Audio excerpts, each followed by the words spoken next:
Kresta Tvojego obraz na nebesi vidjev,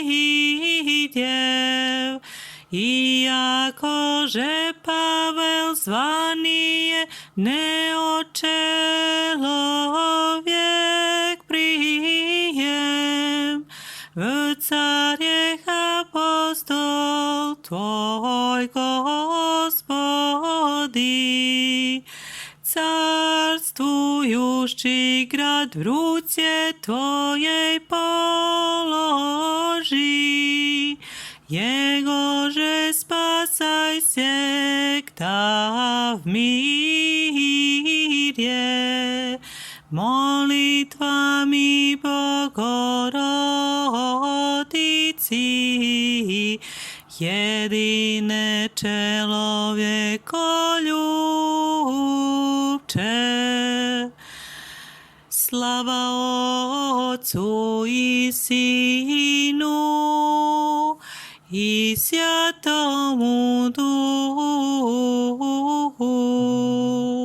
i ninje i prisno i vo vjeki vjekov. Amin. Konstantin dnes s materiju Jelenoju krest javljajut, se česno je drevo, всех убою деев посрамлjenije sušće, oružije že naprotivnija vjernih ljudej,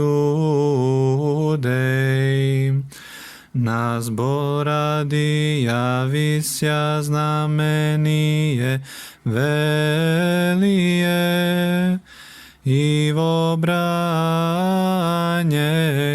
grozno